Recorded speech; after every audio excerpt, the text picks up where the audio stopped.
pennies on the dollar. I want to tell you about our sponsor for the... Okay, welcome to the Glenn Beck program. I want to play a cut here before we begin from President Biden. It's cut 4. I want you to listen exactly to what he is saying here and the words he's using. These bills are not about left versus right, or moderate versus progressive, or anything that pits Americans against one another. These bills are about competitiveness versus complacency. They're about opportunity versus decay. They're about leading the world or continuing to let the world pass us by, which is literally happening. To support these investments is to create a rising America. America is moving. To oppose these investments is to be complicit in America's decline. Okay, I really want to spend some time just going over it because he said a lot there, but I want you to notice that you are complicit in America's decline if you're not for this. America is not what you think it is. It's not what it ever was. It is going someplace new. And if you are not on board, you are complicit. That's why the FBI is being called to investigate parents, because you're complicit in stopping the progress of America, taking it where these people want it to go. But I don't think the average American knows where they want to take it. He said it all right there. I want to start at a strange place. I want to start with Facebook. What happened yesterday? And I'll show you and explain all the world is but a stage in 60 seconds lately. And one of them is from Shakespeare. All the world's a stage, and all the men and women are merely players. They have their exits and their entrances, and one man in his time plays many parts. All the world is a stage. The other thing that's been going through is one of my favorite poems from Edgar Allan Poe. Lo, 'tis a gala night, within the lonesome latter years, an angel throng bewinged, bedight, in veils and drowned in tears, sit in a theater to see a play of hopes and fears, while the orchestra breathes fitful the music of the spheres. Mimes mutter and mumble low, and hither and thither fly. Mere puppets they, who come and go, at bidding of vastless, formless things that shift the scenery to and fro. That motley drama, oh, be sure, it shall not be forgot, with its phantoms chased forevermore by a crowd that sees it not, through a circle that ever returns into the self-same spot, and much of madness and more of sin and horror the soul of the plot, and all the angels all pallid and wan.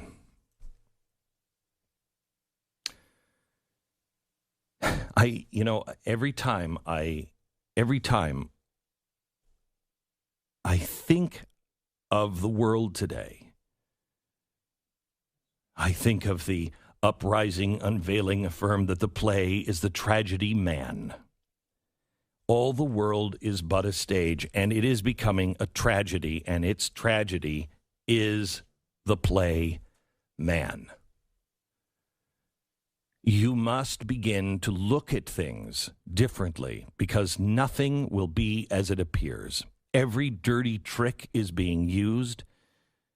They will play off your concerns and fears and inadvertently co-opt your support.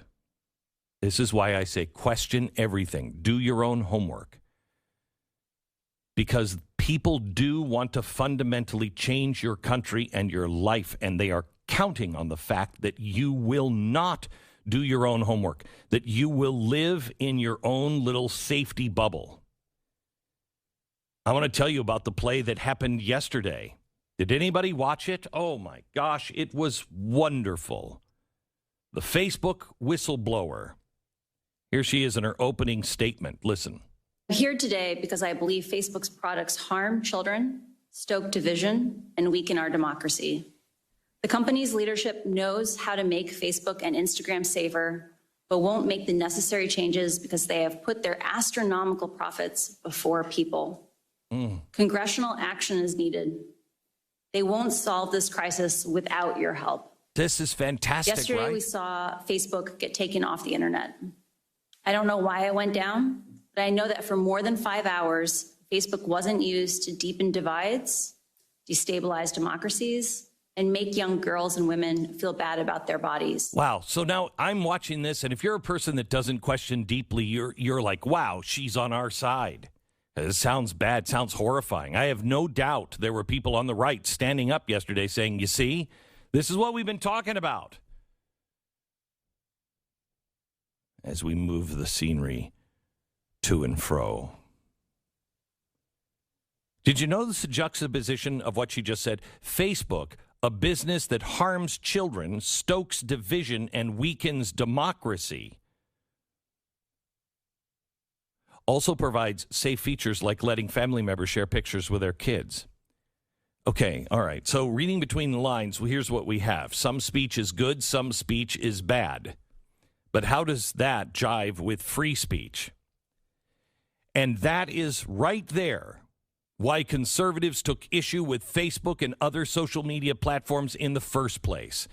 It was obvious that right-of-center views were being stifled. President Trump is still deplatformed. Proud Boys deplatformed. Nation of Islam, Antifa, the friggin' Ayatollah of Iran, they're not deplatformed. I say let all of them speak. And let's have a real battle of ideas. And let the best ideas win. As long as no one's threatening bodily harm to anyone or their property, it's free game. But rules aren't consistent, and it's all too painfully obvious. So we spoke out, but, oh, surprisingly, we're not alone. The left went with us on this one. Our arguments were different. When it comes to censorship, they were concerned about all the things those right-wing extremists are saying that are sowing division. For some reason, in the heat of the moment, it didn't matter. Right and left joined forces in the attack on big tech.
The law. That's free enterprise.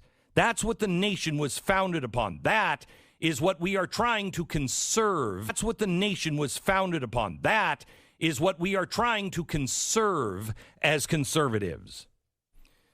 I have a feeling that Silicon Valley will fix their issues when they suddenly find themselves without any protection from the federal government. I think they got the brain power and the money to figure that out, don't you? They don't need the government coming in with their red cape to save the day. They want that. But all the world is a stage. Go back to when I mentioned that the left suddenly became an unlikely ally here. All of a sudden, we start seeing the entertainment industry attacking social media. A slick documentary called The Social Dilemma appears on Netflix. 99% of that film hit home. It shows how platforms like Facebook and Instagram reel our kids in and get them addicted. It shows how they construct a digital profile of their users and target them.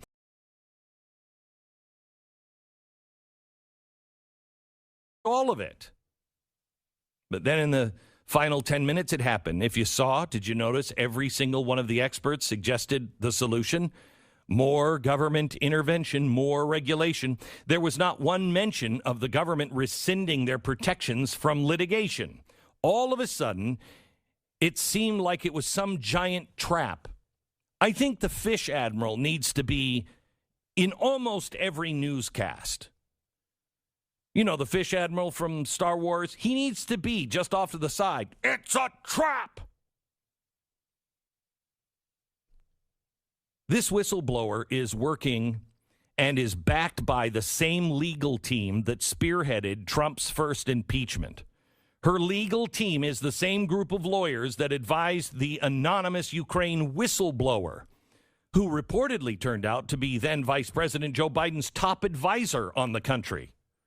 She also is represented by a company called Bryson Gillette, helmed by a raft of Democratic operatives who are providing her with strategic communication guidance and helping her run what one Republican called an incredibly well-orchestrated communications campaign. That's according to the Free Beacon. Burton is on the board of the Center for Humane Technology, which has waged an all-out war with Facebook. By the way, Bill Burton, he was Obama's deputy press secretary. Oh, he's also advising this whistleblower. Oh, and the White House press secretary, Jen Psaki, worked at one point with him, with the Center for Humane Technology. Oh, wait a minute. They're the ones making these videos. This whistleblower's a documented leftist. She has previously alleged racial and gender bias at her previous employers, Gigster and Google. Well, gosh, why? Why would they do this? What is her real motive? Well, she just, conservatives, you should line up and be with her. If you look through her FEC data, it shows that she's personally donated to the leftist people and organizations 36 times. Act Blue, AOC. By the way, AOC, coincidentally, very vocal and called for the breakup of Facebook.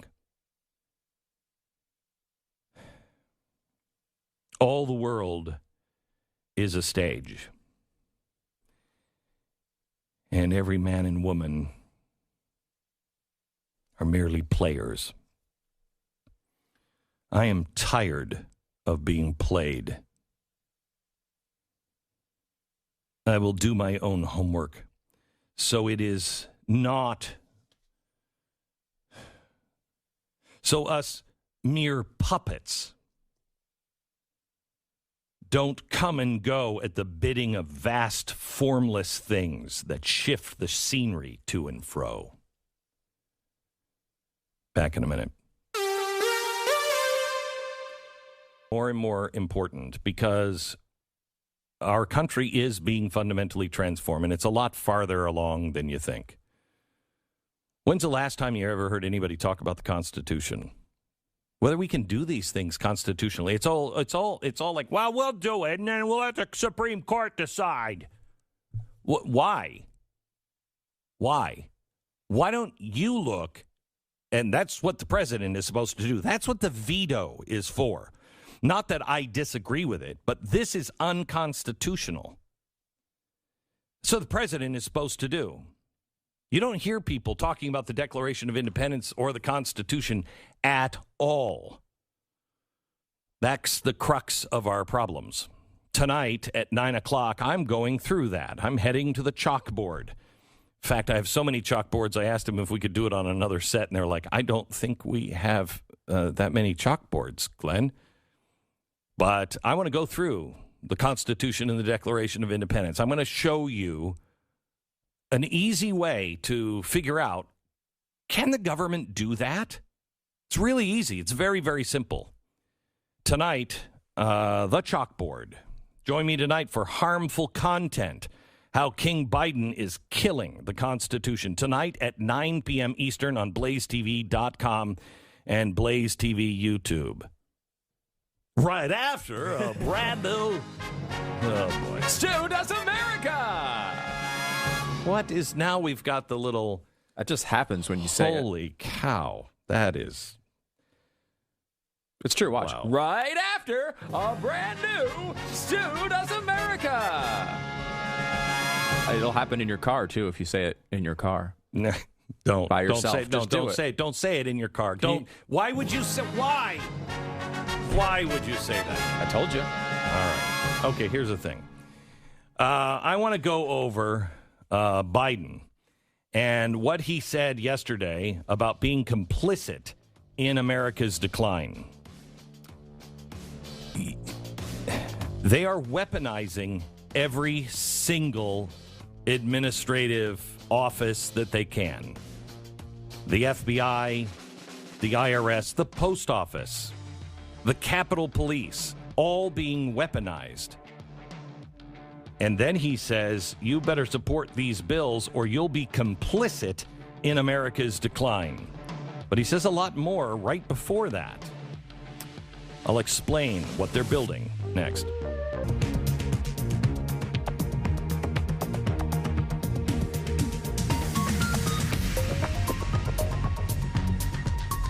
This is the Glenn Beck program.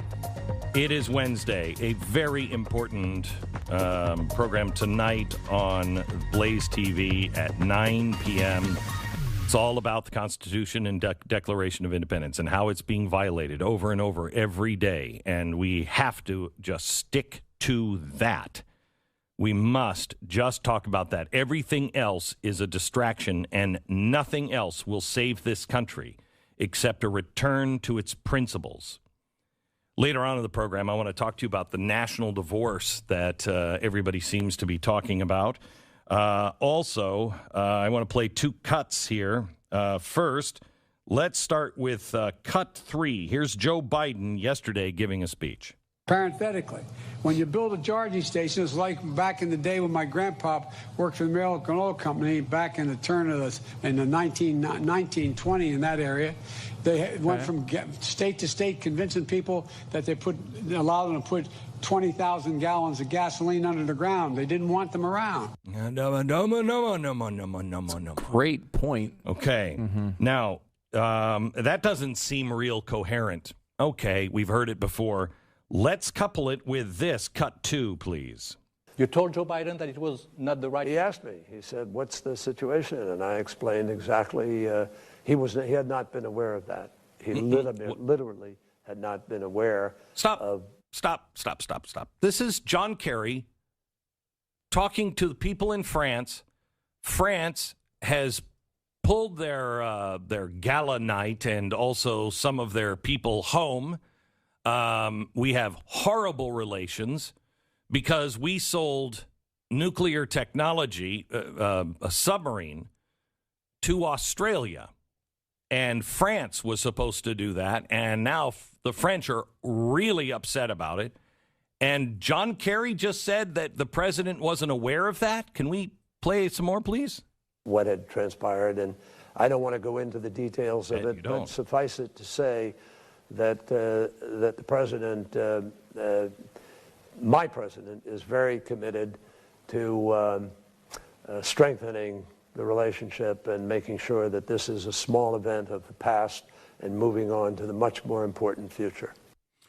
So the president didn't know, and when he heard there was trouble with France, he called the green climate change czar, John Kerry, and said, what is France all angry about? What's France? And John Kerry told him, he's like, I didn't know we even did that. So they pull all their people. There's obviously, you don't start with pulling your people. You start with calling and saying, what the hell are you doing? All of this is happening, and the president didn't know anything about it. He's either lying or he shouldn't be president of the United States. Who's making these decisions at that level? Who made that decision? The buck doesn't stop with Joe Biden. Now, Joe Biden is not the architect of any of this stuff. Please, please listen to me, especially if you are an independent or you're somebody who voted for Joe Biden because of Donald Trump's tweets. Please hear me. I'm going to play another cut. This is Joe Biden, support his bills or be complicit in America's decline. There's a couple things you need to hear in this. Go ahead and play it, and we're going to stop and start. These bills are not about left versus right or moderate versus progressive or anything. These bills are not about these. He's talking about the infrastructure bills. They are not anything about left and right. Unless you are looking at left and right of the American way. We're the only ones that have left and right that is different than the rest of the world. The right, the true right, is to conserve those things in our past that have worked, discarding the things that don't work.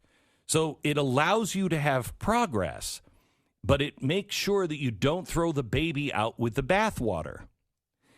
The true right in America believes in the Constitution. The Constitution has not been dealt with fairly for at least 100 years. In the last 9 months, it's completely out the window.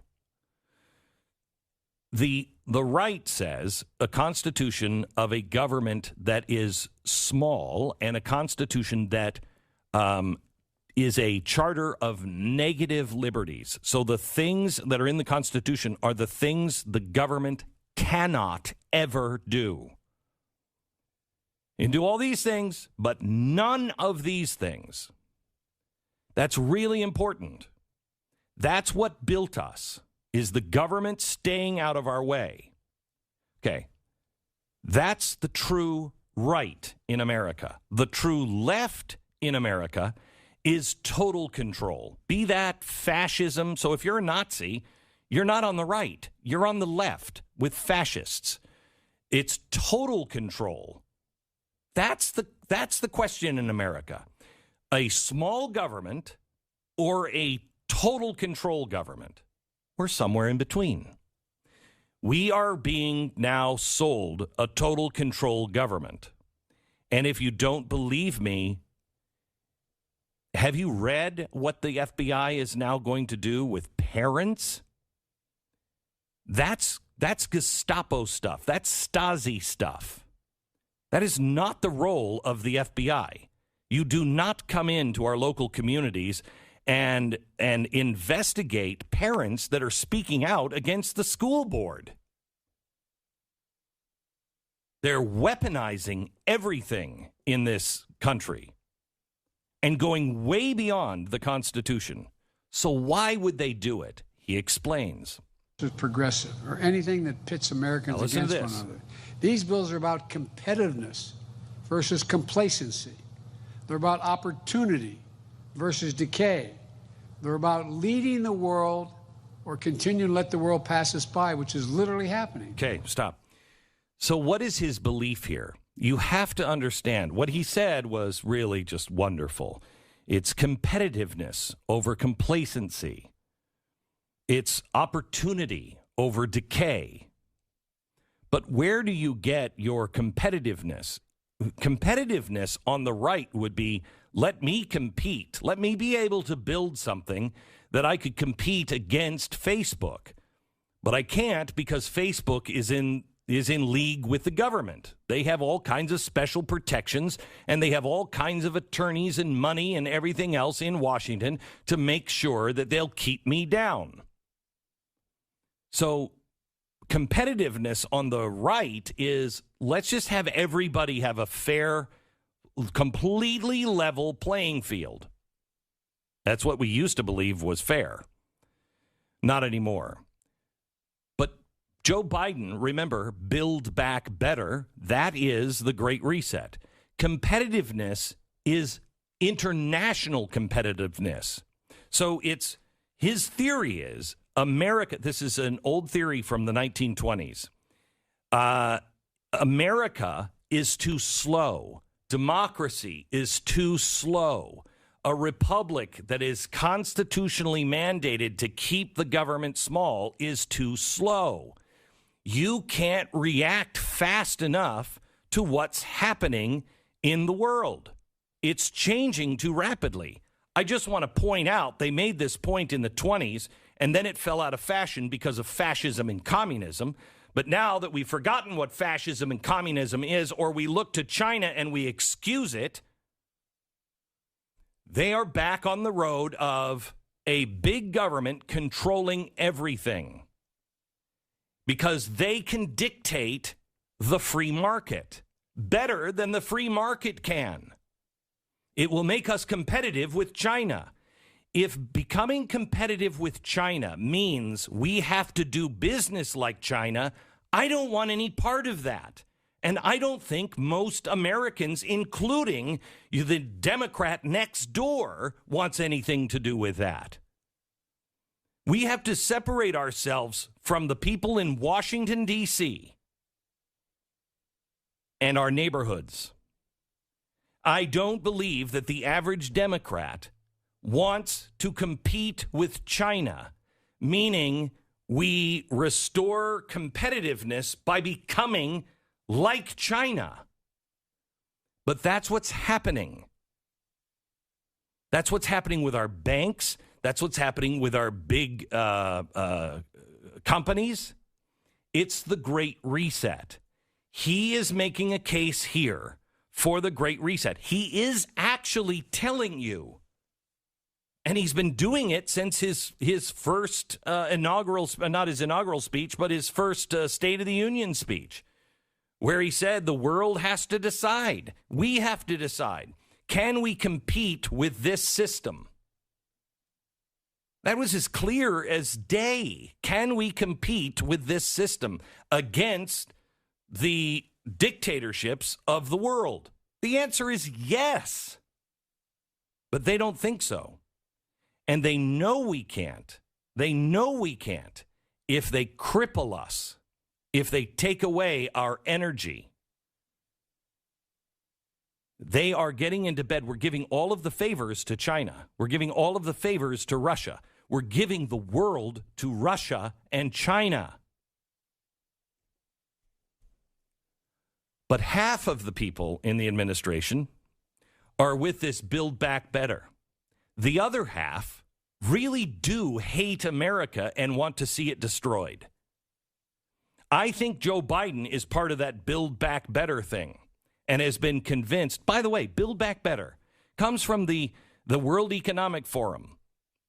The World Economic Forum comes from Davos. Do you want the people that go to Davos controlling the world? Is that who you want as your unelected leaders? I don't. That's the discussion we should be having in America, but we're not. Because everybody's making it about this spending bill or about that spending bill. It's not about those things. It's about the fundamental transformation of our economy, of everything you know. And all signs point to it. Look what they're doing with the banking system right now. Look what they're doing with the FBI. Look what they're doing with the Capitol Police, expanding the powers of the Capitol Police to make them a surveillance and intelligence arm, to make the post office an intelligence arm, and now a bank. To tell the FBI that they should be monitoring parents while leaving people like Antifa alone. They are building a very dark machine. And if we can't if we can't find Democrats that can see this and that can stand with us and say, wait. No, I do like the Bill of Rights. If we can't find those people, we might as well have a national divorce. Back in just a second.